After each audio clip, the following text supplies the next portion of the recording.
Good afternoon, everybody. Thanks for joining us today. I don't know if it's a sunny afternoon out there or not. I've been in this building with you all since about 7 a.m. as well, but thanks for sticking around and joining us for Overcoming the 7 Deadly Sins of Corporate Training Programs. So, with that.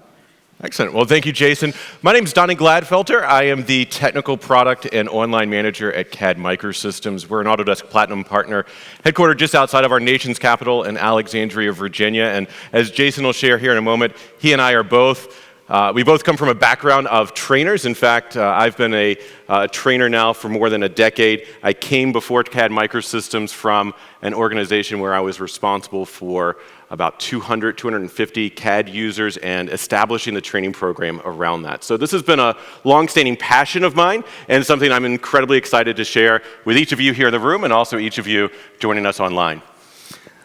Thanks. And like Donnie said, our backgrounds are very, very similar. Donnie is kind of from the civil end. I'm from more of the architectural end. My name is Jason Kunkel. I am the AEC manager over at CAD Microsystems.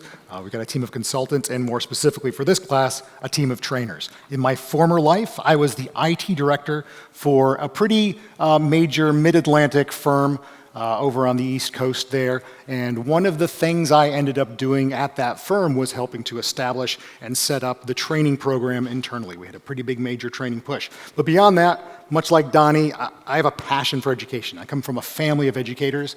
My mom, my sister-in-law, my grandmother, a bunch of dear friends, they are all teachers. So it's kind of born into my DNA. One quick note, Donnie mentioned we are broadcasting online. This presentation, we aim it for about 40-45 minutes, so we definitely want some conversation, but we want to hold off the questions until the end. We've got some microphones set up so everybody's going to be able to hear them. So once we get to the Q&A portion, feel free to line up and ask questions that way. Excellent.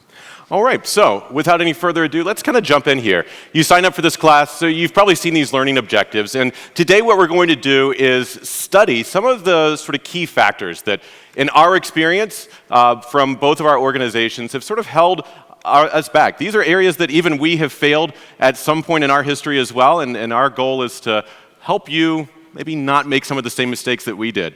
And more importantly, how to overcome some of these key mistakes that we ourselves have made, and we've also seen many of the clients that we've worked with over the years make as well. From there, we're going to focus a bit. You're going to hear us repeat several times, really, the importance of establishing a mission statement with our training program. And that's going to be a big message of what we share here as we outline some of the key methodologies for establishing a successful training program. And finally, we're going to put together a framework for you. I'm going to emphasize the term framework, not a step-by-step guide, because your firm is very different from the firm I came from and very different from the firms that Jason has worked with as well. And so we're going to outline with you, or for you, a framework that we find our successful clients have followed and also that we have implemented in the past as well. All right, so we want to kick it off. This is not going to be the focus of our presentation, the why, but we do want to spend a little bit of time talking about this. If you are here, if you're sitting in this class right now, if you're watching online, you probably understand the importance of having a structured and rigorous training program within your organization. Unfortunately, that's a difficult conversation sometimes to have. So just a couple key points we like to talk about. Employee retention. You know, if you've got a good training program, employees like to stick around for that. They're educated, they're learned, they feel invested in the organization and in what they're doing. Recruiting. With my past firm, one of the big key recruiting indicators or items we used was our in-depth training program. People coming right out of school, people who've been in the industry for a long time, they get excited about that. They think that's a great way for the company to invest back into the people. Increasing efficiency. You know, you learn more, you learn how to do it better, you're going to do it a little bit faster. Unified work culture as well. So we're going to talk a little bit throughout the presentation about a culture of learning. So you've got this strata, you've got this baseline of the importance of education, and then everyone in the organization is going to understand why it's critical, why it's important to share information, why it's important to learn new things, and to try things differently as well. And this is a quote you've probably seen at one point, but this really sums it up for me. If you haven't seen it, it kind of hits home. It's about two managers, and they're talking to each other, and the first one kind of asks, well, what happens if we spend all this time and we train all of our people and they leave? And then the counter argument, of course, is, well, what if we don't train all our people and they stick around? So that kind of sums up the why portion for us there.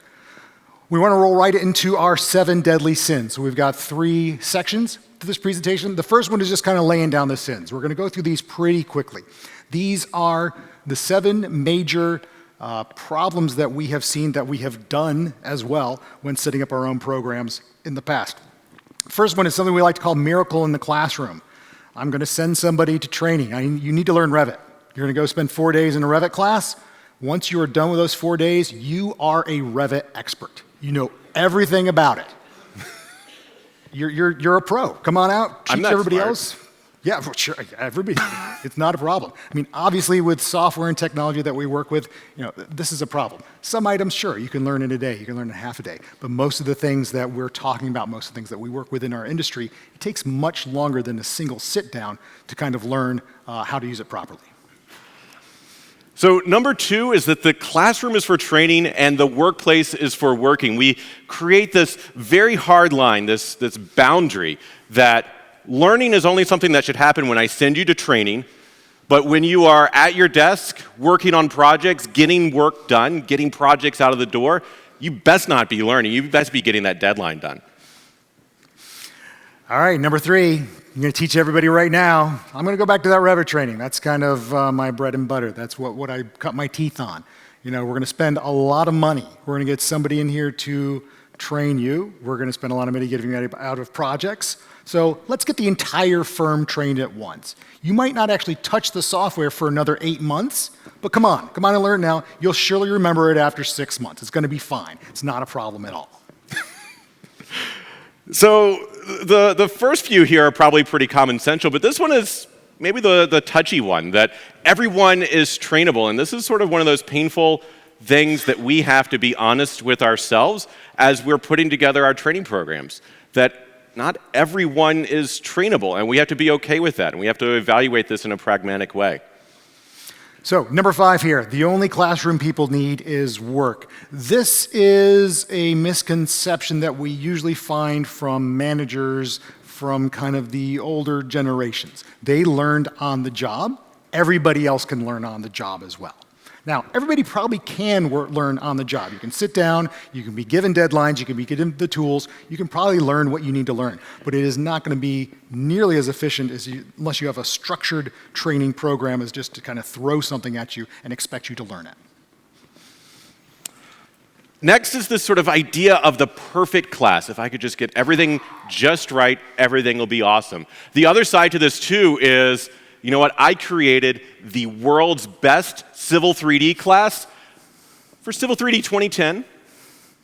Nothing's changed. It's the perfect class. Everything is good to go.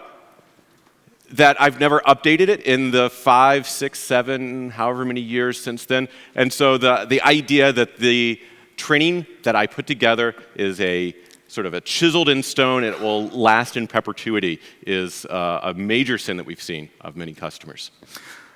All right, so our last sin here is establishing a finish line with no milepost. And essentially this means I'm going to tell my employee, you need to be an expert at this. I'm not going to tell them how to get there. I'm not going to give them points along the way. I'm just going to tell them what the end goal is and expect them to find their way on their own. All right, so those are our 7 sins. We want to talk a little bit about our sinners, because you can't have sins without sinners. And really what we're discussing here is not the people necessarily performing the sins. It's going to be the people who we need to teach, how we need to teach them, and kind of the facilities we're going to use to do that. So first and foremost, as we are trying to get to know the people inside of our organizations, the truth of the matter is we all learn a little bit differently. We've heard this time and time again. There's 4 primary ways that people learn, that all of us in this room learn. And those 4 ways are visual, auditory, read, write, and kinesthetic. And what we find so often is that training programs are going to focus on one of these areas. But truth be told, most of us require 2 or more of these methods to actually learn a piece of information. Some of us need the sort of face-to-face, the sort of dynamicness of an environment like this, whereas others of us, we just need the step-by-step guide and we can figure it out. It's the sort of difference between going to YouTube or going to buy a book. Everyone learns differently, and unless your training program is aligning with each of these methods, then you might not really be delivering the training that you think you are.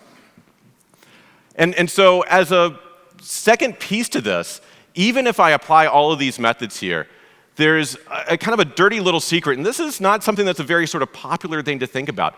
Imagine you send somebody to training, you spend thousands of dollars to get your staff trained, and by the time they get invoiced, your team has only retained 10% of what your company's writing a check for. And this is the sort of harsh reality that we're up against, that without reinforcing the learning that I invest in, after just an hour, I'm going to forget up to 50% of what I learned. By the time you leave this class today, half of it is going to be just sort of poof. And if you came here on Monday and you attended any of the summits, that was just 2 days ago. There's a good chance you've already forgotten 80% of what you learned on Monday. And that's not even taking into account the sort of open bar factor that we have here at AU, right? So I would also recommend, if you're going to forget 50% of this class, forget Donnie's 50%. Hang on to mine. Anyway, so along with our sinners as well, it's not just the people, it's how we are sinning as well. So we're going to talk about, there's two primary methods of delivery in terms of training. You've got in-person classroom training, and you've got online training. And neither one is perfect. There's pros and cons to each. And these should be pretty commonsensical. Nothing up there should be shocking to anyone. I mean, in terms of classroom, in-person training, so, sir, you guys used to stand up? Thank you. You can sit back down. So that's the benefit of in-person training, right? You've got interaction right there. You can immediately see the person face to face. You can ask them questions. If the students have questions, they can ask the questions immediately. The issues, of course, are it's very time consuming. I mean, this is a lot of people in a room. You've obviously committed to come to the conference, but we're all in this room. It's an hour of your time. And on top of that, it's an issue logistically. If this is happening during work hours, this is a lot of money that we are not being productive with.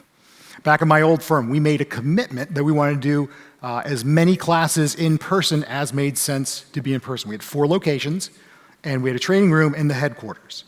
So we decided it was critical to get everybody together, and it was a challenge to schedule everyone. Some people we had to get hotels for, some of them we had to get rental cars for, but it was important. But we got over that hurdle, and we were able to leverage the in-person training as much as possible. Now, for the online and on-demand training, you just kind of flip it on your head. You can take it any time. The classes are short. It's usually relatively inexpensive compared to getting everybody in a classroom, but there's no interaction.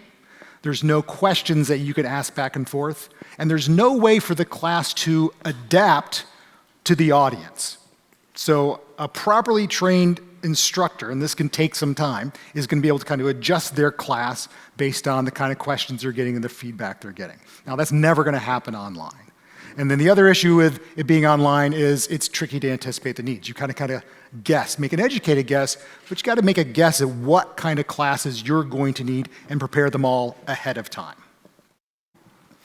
So we understand the basic sort of dynamics of the people that we're trying to reach, the people that we're trying to share some form of knowledge with, but what are sort of the virtues that allow me to be or to establish a successful training program?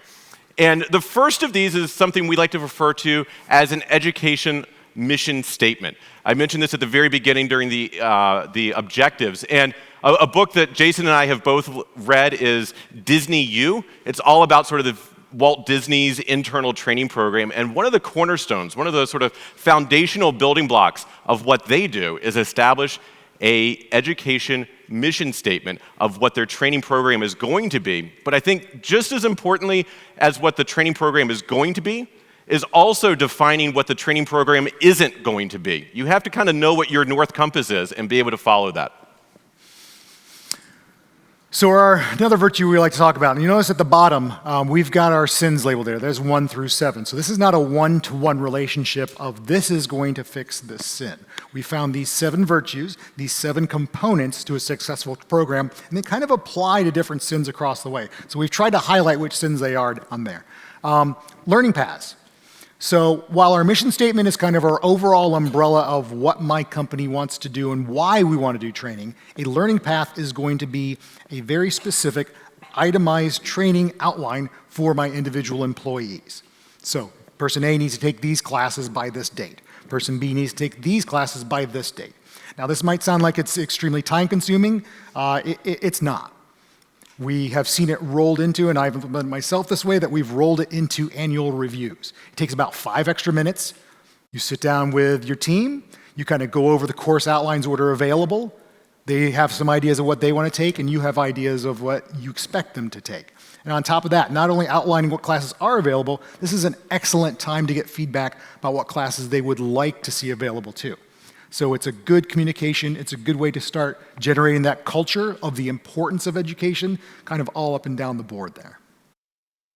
So continuing down this is also understanding my kingdom, understanding the landscape that I'm working with. And the first of this is to understand what people need to know. Now, this might seem kind of simple about going around and saying, how about you, sir? What would you like to learn? But it's a bit deeper than that. Because training programs at the end of the day are as much about supporting the individual as they are the business, right? The skills that we're developing inside of organizations ultimately need to translate to some sort of business objective, something that's going to make my company profitable or fit into the overall mission statement of my company. So first and foremost, we need to understand what people need to know. And also, just as important as that, is to understand who knows what. This is sort of surveying the landscape. There's obviously a lot of sort of intellectual knowledge already inside of your organization. So where is that? Who are the champions? Who knows what? And finally, what training is already happening? And I use the word training here in the most sort of loose way possible. And what I mean by that is we could probably replace training here with just sort of learning.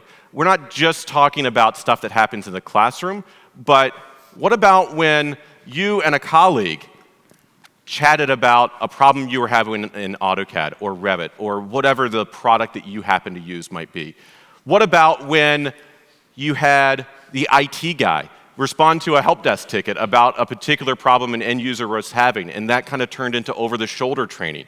Or what about when a vendor came in and provided a lunch and learned in that capacity? These are all learning opportunities, all sort of the sharing of knowledge within my company that's happening, and I need to understand what that is so I can get a proper sort of assessment of that landscape.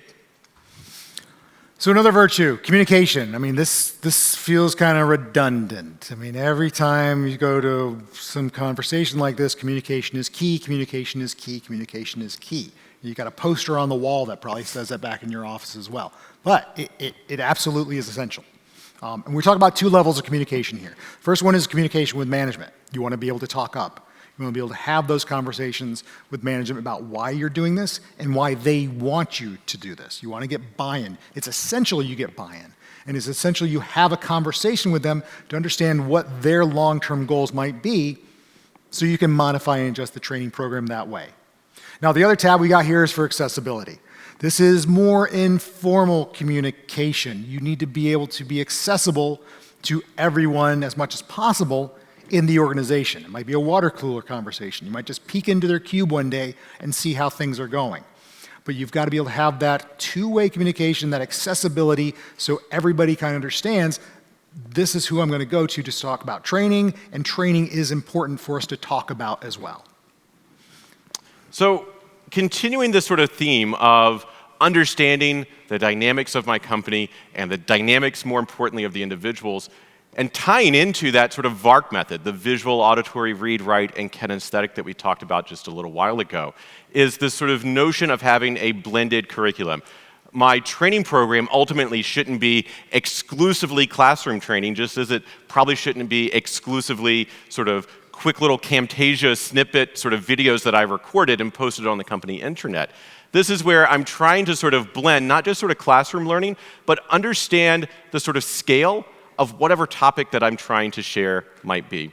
Some topics, if I'm trying to teach somebody AutoCAD or Revit or Civil 3D or Inventor from the ground up, you're not going to get that done in an hour. You're not going to get that done in a day. You're going to need that 3, 4, or however many day class. On the other side, there are some topics that are perfectly scalable and perfectly aligned with a day-long class. There's also things that are perfectly aligned with just sort of addressing over the shoulder or with that quick Camtasia or Snagit sort of video. Or finally, there is a place for what I like to refer to as impact training. The more, I think, common term used for this is lunch and learns, and I know I'm going to sort of aggravate you by using that term, aren't I? Yeah. I've got a little soapbox about lunch and learns, and I'm going to hop on my soapbox right now. So here's my soapbox. I'm going to hop on it. Here in the States, here with architects and engineers, most of the firms we go to, they have lunch and learns. Once a month, every other week, everybody's going to come during their lunch hour. They're going to come learn something new and something critical. So I've got a couple issues around the implementation of lunch and learns. One, certainly here in the US, lunchtime is a little sacred. You know, we're supposed to be 8 to 5 or 9 to 6, and you get that hour. And sometimes you got to run an errand during that hour. That is the employee's time to go take care of employee stuff. And on top of that, it's unscheduled, and it's during their time, so the firm is saying, come learn this. It's not that important, though. In fact, we might buy you pizza. Your hour is worth a couple cents for a couple slices of pie right now. If it's something critical, if it's something important, if everybody needs to know it, schedule real time for it. That, again, increases that importance and the culture of education for your entire organization. I pushed and I kicked and I screamed back at my old firm to do away with lunch and learns. Now, if a vendor comes in, they bring food, that's a totally different issue. I'm talking about kind of internal trading. So we went from lunch and learns to Tuesday brunches with Revit. We didn't serve any food, but they were every other Tuesdays at 10 o'clock. We scheduled an hour for it. Everybody would come in, all the Revit users would come, and we would have a conversation. Didn't necessarily last an hour, but it was scheduled because it was important for these people to learn how to do this, and it was important to emit the need for the training and the importance of training as well. So I will get off my lunch and learn soapbox right now, and we can keep rolling. So another virtue we've got is the importance of measuring progress.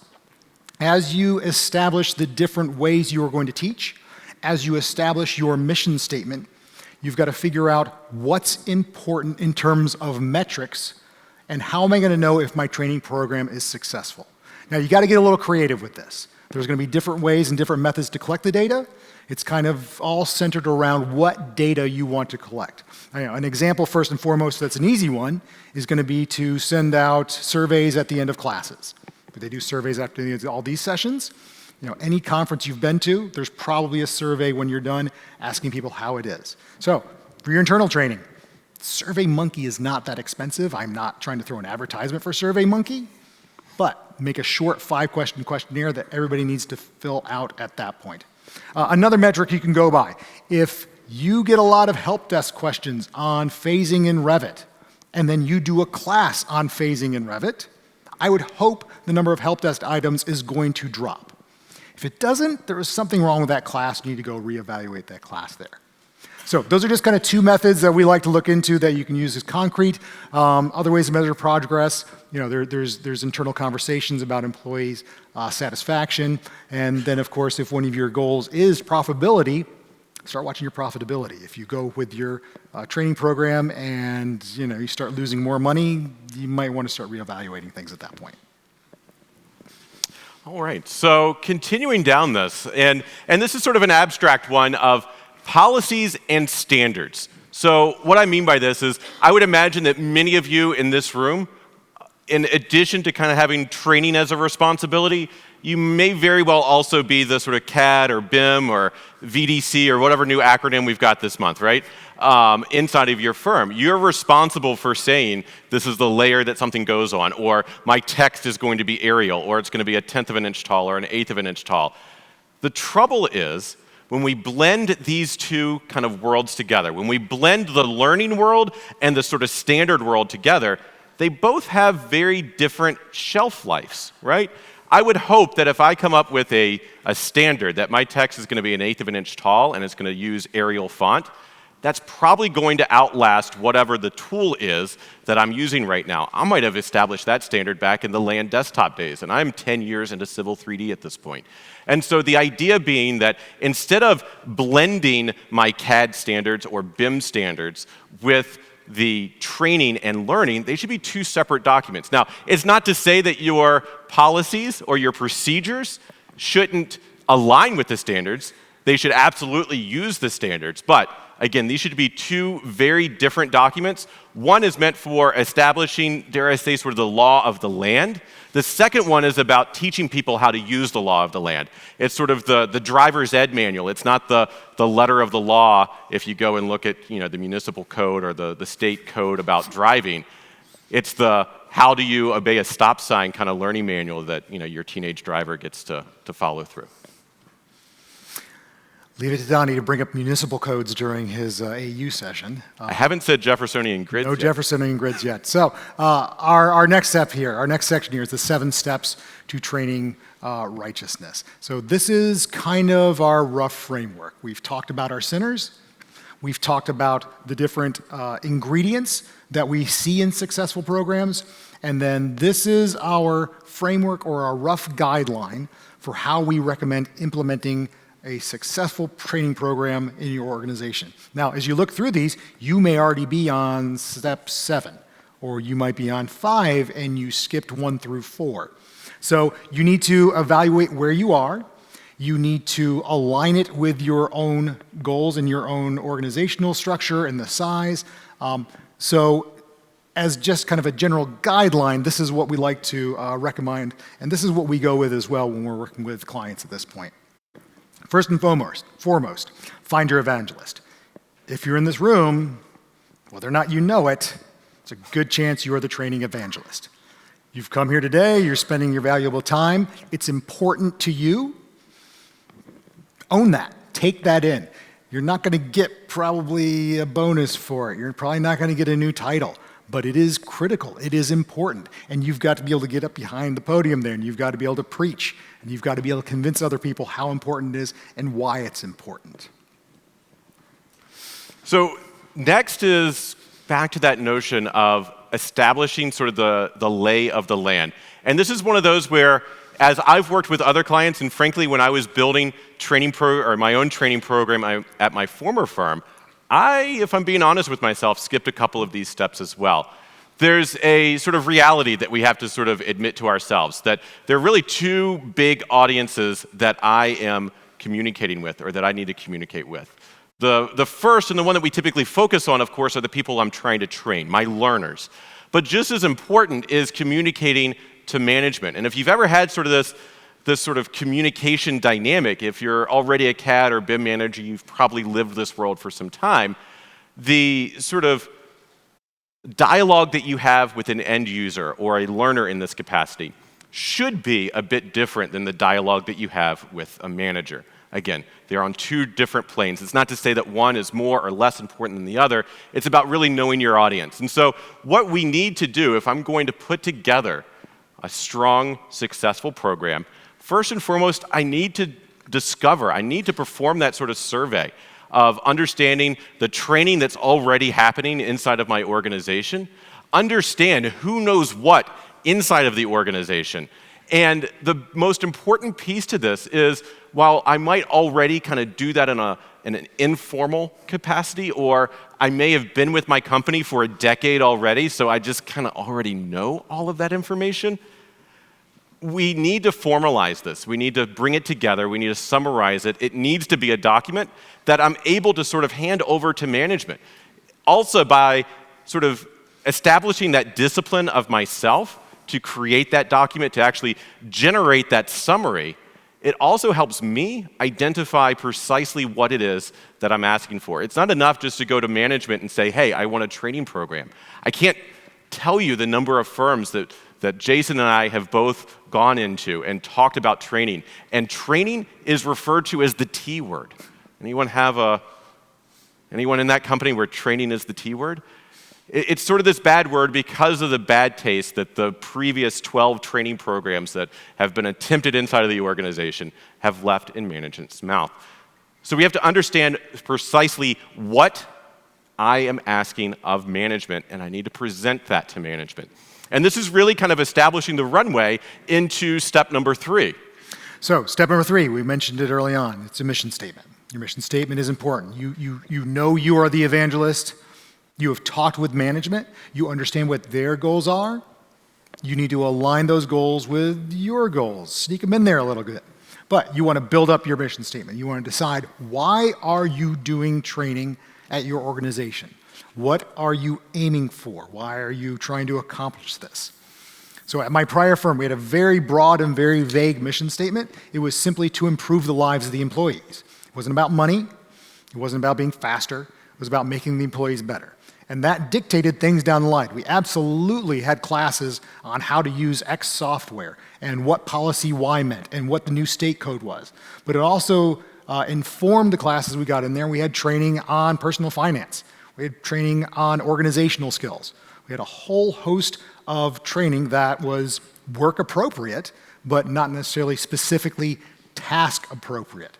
And again, this is really critical. It doesn't have to be long. It doesn't have to be huge. It can be a sentence. It can be 2 sentences. But this is the measure that you align all of your training decisions up against. Does it fit within this mission statement? And it's not necessarily locked down in stone. One of our steps later on is to kind of reevaluate everything. Your mission statement can absolutely be reevaluated down the line as well. So next, after you get your mission statement, you got to start getting your Lego blocks together and picking the parts that you know you can use to build your training. First one of there is select your deans, and we're in Vegas, so we've got Dean Martin here. Or, because I'm a giant nerd, we've got Dean Kane there. If you like your Dean last names, we got James Dean. And then one of my favorite Deans is, of course, Jimmy Dean's Pancakes and Sausage on a Stick. Yum. We picked the word Dean very specifically. Your deans may be, but they are not necessarily your teachers. The dean's job, if we're aligning this to a university or a college, a dean's job is to make sure the students stay happy. It's about student life. And a component of that is education, but a component of that also is communication with those students to make sure they're learning and they're accomplishing what they feel they need to accomplish. Now, it's easier to align these and break down your deans if you have different kind of divisions within your training program. It depends on your size. It depends on how many people you have. So the evangelist may be the dean, who may also be the instructor. Larger groups, you may have an evangelist, you may have several deans, and you have multiple instructors beyond there. Back at my old firm, we broke things up into a technology school. We had a design school. We had a code school as well. So there were 3 deans kind of broken up. We would meet periodically to make sure we were all in alignment, make sure we didn't have too much overlap, and to make sure everything was kind of happy along there. So hand in hand with the dean is selecting your teachers. This is also another tricky conversation. Kind of going back to one of our earlier sins about everybody being trainable. Not everybody is a teacher. You know your kingdom now. You've talked to everybody in the organization. You probably already know who is strong in what topics and who is weak in what topics. Now, Fred, I apologize if there's any Freds in the audience. Fred may be your best ace Revit user across the board. He knows everything. Fred is also kind of a jerk. Fred would not be a good teacher. Even though he knows everything, you need a certain level of empathy and understanding to be able to go and get in front and teach people these things. You have patience. Now, you don't need the world's best teachers at all. Nobody in your organization is going to expect you to bring in, these top-notch, college-educated professors to train your group and train your organization. But you do need people with a certain personality of understanding and patience and certainly a level of knowledge of the topic as well. So again, that's a tricky conversation to have, but you want to be careful about who you pick to teach your classes. And continuing along this sort of trend here of identifying the program elements, we've kind of mentioned this a little earlier, but one of the key things that I realized very early on as I was building a training program at my former firm was just what a treasure trove of information Help Desk was. Help Desk is a really good pulse on kind of the health of learning inside of your organization. Back to what Jason said earlier, if I teach a class on phasing, I should hopefully see an appreciable decline in the number of help desk cases associated with phasing inside of Revit, or plotting, or insert the name of the topic here. It doesn't really matter. And so in addition to sort of creating those sort of KPIs or key performance indicators, if you're not familiar with that acronym. It's also important to look at help desk trends as sort of a tool to identify the topics I should be training about. So again, if I'm getting a lot of help desk tickets about plotting, well, maybe I need to create an AutoCAD plotting class, or phasing, or generating cut fill in Civil 3D, whatever the topic might be. I would be willing to wager, if you simply look at your help desk, you're going to pull out a lot of the key topics your organization is just dying for knowledge on.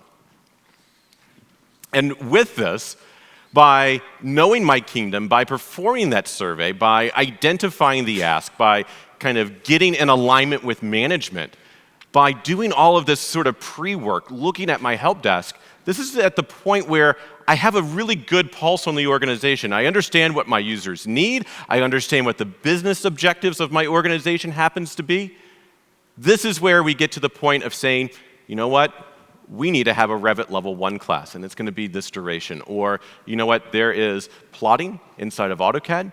That doesn't need to be a multi-day class. We can probably do that through impact training. But we need to sort of break down, understand the sort of economics, understand the scale of each of these topics, and align them with specific classes that I'm going to be offering. Oh, this is still me too. And so this is the sort of fun part. Now, if you're here, this is the part that we kind of jump straight to when we're talking about training, right? And I think the most important takeaway here, this is step 5, right? I know when I first had the sort of task of creating a training program for my organization, I went straight to this. I said, hey, this is the fun part. I want to start creating some Civil 3D training or land desktop training or whatever it might have been at the time. But again, this is many steps along the road. The most important takeaway at this particular juncture is to understand all of the pre-work I've done, the planning, the identification, make sure that I've established that mission statement, make sure that I'm in lockstep with what management wants, and I'm also in lockstep with what my users want. And it's at this point, and I think this point only, am I ready to kind of take off and start building this training program. So you've got it built. You know who's going to be doing your teaching. You know who your deans are. You know what management wants. You know what you want. You've got all your resources lined up. Step 6 is simply start it. Do it. You've put a lot of time. You invested a lot of resources in it. Kick it off. Don't worry about getting it perfect. Step 6 is not perfect it, then start it. It is start it. Your employees are going to be extremely forgiving on this. That is something we have seen time and time again. It's never perfect coming out of the gate. People are just excited to learn something new. They're simply excited to see that the organization is willing to put time and resources back into them. Gets them interested again, gets them excited. Just begin, kick it off. Step number 6, which rolls into step number 7, lather, rinse, repeat. None of this stuff earlier is going to be set in stone. It's going to be carved in mud. And it should be carved in mud. It goes back to our perfect class. It goes back to our miracle in the classroom. You want to be able to reevaluate what you've done. You may have a formalized process for this. You certainly want to look at your surveys. You certainly want to take into account all the conversations you have. Maybe once a year, the deans sit down and you look over the entire class workbook and you decide, well, we don't need this class anymore. We want to get this class. Got to have that conversation then again with management. Bring them back into the fold. Make sure they understand the changes you're making. And make sure you understand the changes they want to make 2 or 3 years down the road with their long-term business plan. So don't forget to change things up down the road. Don't forget to admit you've made mistakes. Again, it's going to be fun. It doesn't have to be perfect. But you do want to make sure you take the opportunity to fix what you've messed up already. All right. So we've talked about sort of the sins. We've talked about the dynamics of the individuals and the components of a good program and the framework. And again, these are sort of a step-by-step sort of framework of what I need to do. I think the most important piece here is, first and foremost, be honest. Those sins, not all of them were easy, right? The idea that everyone is trainable is a very popular idea, but not a very realistic one. So we have to be very pragmatic and objective and truthful to ourselves. With that, we also have to understand the true dynamics of the people inside of my organization. Ultimately, that's who I'm reporting to. I'm ultimately trying to improve the people in my organization so that it hopefully aligns to some sort of business objective inside of my organization too. And from there, it's about finding the right team, finding the right leaders. Just because Fred is the foremost expert at that municipal code doesn't mean he is the best trainer. As I guess you and Fred have a thing, I don't know. Yeah, Fred knows what he did, so we're just going to leave it at that. The names may have been changed to protect the innocent. But again, he might be a perfect dean, but that doesn't mean he's a perfect teacher. And again, identifying the key stakeholders of your team is just as important as delivering the training itself. And again, finally, in terms of the path of redemption, this is sort of the step-by-step guide, a framework, not a step-by-step guide. Something I should have mentioned probably when we began that part of the presentation. When Jason and I came together, we come from two totally different firms. I come from a civil firm. Jason comes from an architectural firm. We were, I think, quite impressed at how closely sort of the lessons and pain points and mistakes that we had made, how closely they aligned with each other as we built this particular class. Again, Jason's firm was a bit different than mine, and the business objectives were a little bit different as well. But the basic framework that we outlined here, I think, aligns very tightly with what you experienced inside of your firm too. Yeah, absolutely. And it's critical to understand that, again, that's a framework. You want to put it through the lens of your own organization. And the big thing that Donnie mentioned when we were going through there, you don't dive into number 5. Don't just start building classes. You've got to have that foundation built up there. And it's not just a foundation of resources, it's a foundation of trust. It's a foundation of trust with your management. It's a foundation of trust with the rest of the employees as well. So they start to know who to talk to. They start to know it's important, why it's important, and what you can do to kind of move along and move steps forward. So with that, we are rolling along pretty well. This is us. That's our contact information. We are relatively available online in multiple locations. That's what we've got, and we certainly have plenty of time for some questions at that point. If anybody has any questions, feel free to kind of march up to the mic, and we will certainly do our best to try to answer them at that point. And as folks are moving up to the mic, I'll simply say that obviously everyone here in the room can ask questions, and please come on up. Also, those of you online that are watching us online, I invite you to kind of look at our contact information here and feel free to reach out to Jason or I. We'll be more than happy to help you out, and the same offer to everyone here too. Yes, Hi, sir. My name is Daryl Wormsley from TK1SC. Our firm has made it an effort to put BIM training at the forefront of what we're trying to do for the last, I would say, 3 to 4 years. We've come up with a pretty rigorous training program, multi-tiered approach that can adapt to most people's learning styles. But one thing that we've continually had struggles with is, even though we've standardized and identified the processes in which we would like people to use, a lot of these employees are in some cases, 20 or 30-year employees who have long since learned processes that they're well adapted to using.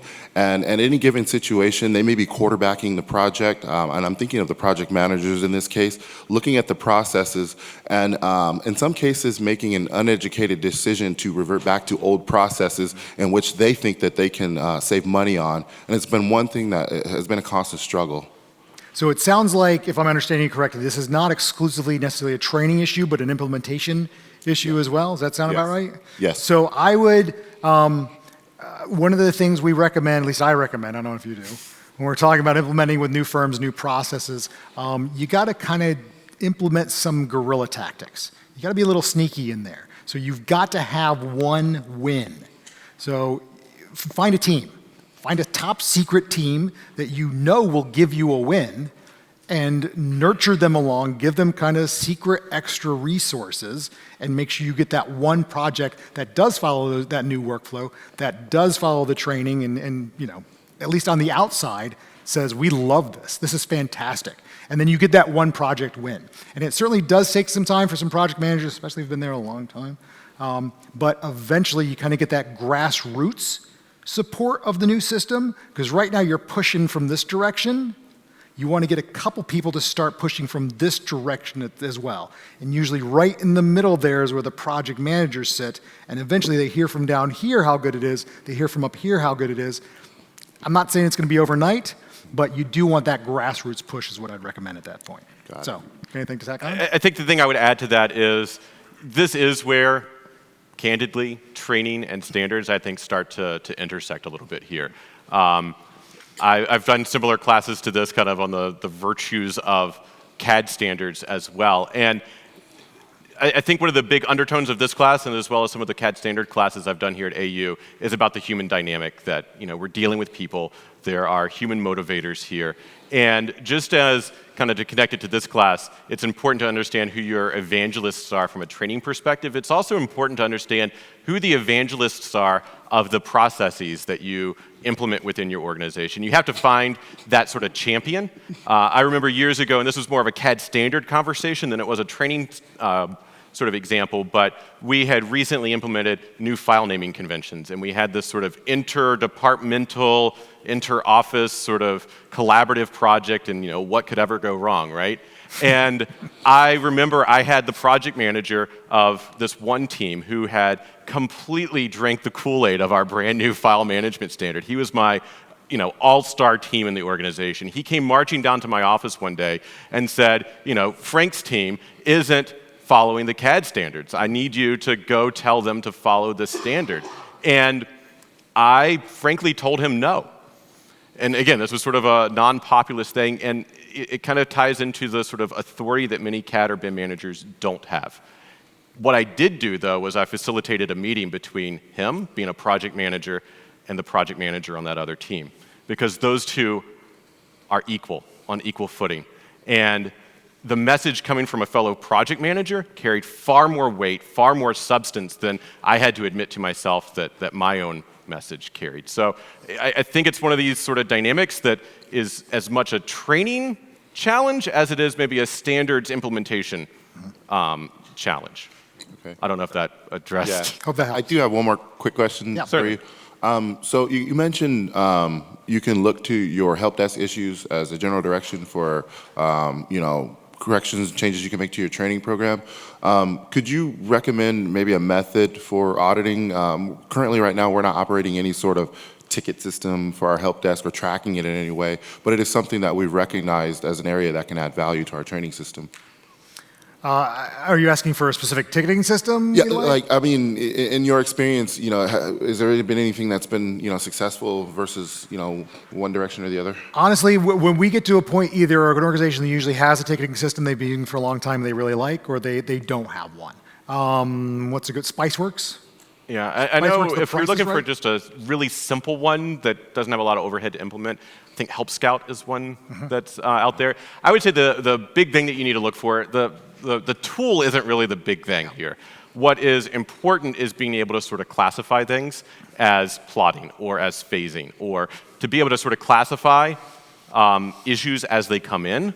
Because if you're trying to go through 100 help desk tickets and trying to extrapolate trends out of that, that's going to be pretty difficult. But if you can kind of tag things in a sort of a thematic way as you go along, that's where you're going to be able to sort of harvest that information and make those extrapolations. And most help desk tools will provide some sort of taxonomy or classification, and that's really what we're looking for here when we're trying to kind of pick a help desk tool. And it doesn't even need to be that formalized. If you don't want to implement a ticketing system, don't. Just get an Excel spreadsheet that everybody in your support team has access to. They get a call, they go into a cell and they type one word about what that issue was. That is really, that's a 5-second thing, extra work that they have to do, and then you're just going to go back and look at it. It's all about just tracking the issues as opposed to keeping it anecdotally. I mean, when I was in support, I know what I thought the important issues were, but there was a lot of emotion tied to that in terms of who was the loudest, and who yelled at me the most. So just a spreadsheet or a Word doc, just one word tracking of it all. All right, thank you. Okay. Mm-hmm. Hi, David Protnicki, Mazer Consulting. Kind of along the same lines of implementation, we're lucky enough that our company sees the value in training, gives us the freedom to set up the programs, built a beautiful training lab, whole 9 yards. We've surveyed the users, what classes do you want? We've developed those classes. We schedule those classes 4 or 5 times a month, every month. Nobody shows up. How do you get the people in the seats? How do you get them to, we've even gone as far as to take our material, put it on the intranet so they could do it on their own time. We're monitoring the downloads and the viewings of those, nothing. Yep. I mean, this is the sort of sin of establishing the finish line, but no mileposts. And so one of the virtues that we outlined here was that everybody gets a learning path. It's kind of like the Oprah. You kind of have to be Oprah, like, you get a learning path, you get a learning path, you get a learning path. And again, it's about... Sorry, our offices are right next to each other. I get it every day. And, you know. But in all seriousness, if you just say, I want you to be smarter, most people aren't going to necessarily, know how to navigate that. If I told you to go from the East Coast to, New York to LA, it's not just enough to drive west, right? You need to have some mileposts in between of how to kind of get from point A to point B. And I think that's where establishing that learning path, the manager having that conversation with individuals is the key component here, because that kind of assigns a degree of accountability from the person they are reporting to. Yep. Yeah, I think the manager interaction is absolutely important. Do you have that factored in there currently? We do to a small degree. It's something we've actually been talking about recently with upper management, and to the point you guys brought up, making it part of the review process on that form. What are you interested in? And having the PM say, I want you to take this class for advancement, so on and so forth. So we're looking to start implementing that. Yep, and also the evangelist can do a lot with this too. Part of what they're going to do is kind of look at that sign-up sheet. Nobody is signed up. Let me see who has this class on their learning path. I'm going to email them. I'm going to call them. It's only probably 8 people that I need to call a week before, like, hey, I noticed you didn't sign up for this class. It's only an hour. It's only 2 hours. It's only 4 hours. This is important to us. Please take the time to do this. It's a little shaming them into it, but it's pretty effective. And honestly, it takes a bit of time. Once you kind of get past that hurdle, it just kind of becomes the norm. People go take classes at that point, and then you don't have to fight them so much after that. Okay. So. Great, thanks. All right. Thank you. Hi, my name is Mohammed Saleh. Regarding not everyone is trainable, okay? What if you have a team like of 5 people, and you know for sure that at least 2 or 3 of them are not trainable? If you ask only 2 of them to go on for the training and the other 3 you stay, how do you manage this? So they don't feel they are less than their colleagues. Are all 5 kind of the same roles and positions? Yeah, that's tough. So this could be a little broken record, but lean on the manager again.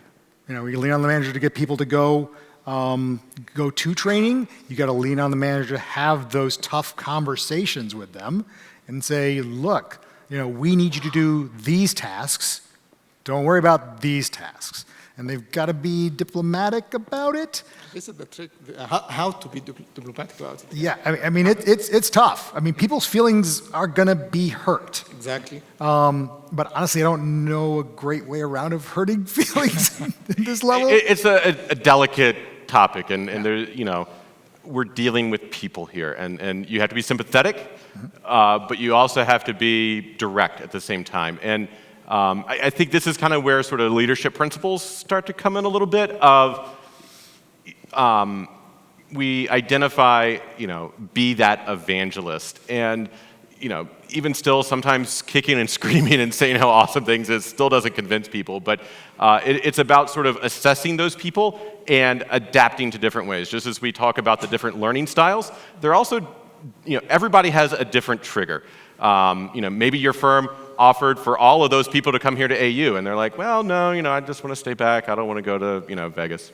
I don't know if there are many people like that. But anyway, the point being, the point being, you have to understand kind of what those triggers are, and it is sort of this adapt and readjust, kind of back to that perfect class. Just as we need to readapt our classes, we have to just develop this sort of human intelligence of understanding the triggers of people. Yeah, that's the toughest one. I do think, like Donnie said, though, kind of look at how you're teaching. and maybe you're only teaching one way. And maybe you do need to spend a little more time kind of figuring out a new way to teach those people, just to give them the opportunity to learn again. Thank you. Yeah, good luck. That's a tough one. Yeah. All right. Other folks, come on up. Don't be shy. I don't think you're on camera there, so don't worry. Wait, we're on camera? All right. So, can you guys explain what should be a best approach to kind of decide in-house training versus outsourced training? You might have a Fred in your office who's an expert, and you don't have to spend the money, but then obviously his time is also valuable to the firm. He might know how your company works, but then outside experts know how the industry works. So what will be your suggestion how to decide what training should be done in-house versus hiring an expert? So, again, this is back to the establish your deans, establish your trainers. They're two different things. There are many different factors, both personal and business, that you have to kind of take into account here. You might be the foremost expert at Revit, but if you're already billed 40 hours a week in production, the sort of opportunity cost of pulling you as the trainer out of production to do that class probably doesn't make sense versus reaching out to a partner or reaching out to somebody who can come in and provide that. On the other hand, if you're not 40 hours a week billable or 50 hours a week billable, and you have the expertise, it might make sense for you to go ahead and do that class. But I think it's ultimately sort of a business discussion about sort of the economics of what your day-to-day responsibilities are and whether the economics make sense for you to host it or for an external partner to host it. Yeah, I think financials is probably what I would agree with. So we got time for one more question. Did somebody else have one more there? Okay. So I think I've already forgotten 80% of what we've talked about. But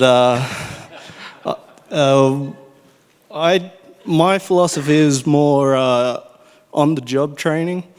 So what's the value of pulling out 6 people from work versus doing it while they're doing the work? So one thing, kind of an interesting side effect we see when we kind of group people together in a classroom, one, they're learning the material looks important, but you start a conversation. The people working on those things start discussing things, and then there's a lot more sharing between employees than you may get when they're all just kind of sitting at their desk. We oftentimes do kind of level 1 multi-day classes for one organization. And by the time those 4 days are up, we've had several conversations not only on how to use the tools, but also about their specific workflows and processes that some of the people might not have known, and then they also kind of figure out are kind of lousy by the end of the day, and they figured out whole new ways to do things internally. So it's kind of a focus group effect. So it adds to the importance of training, and it kind of lets people maybe interact with people they haven't interacted with before, but also let you look at more things beyond just the strategy or the skill set that you need to learn during that training there.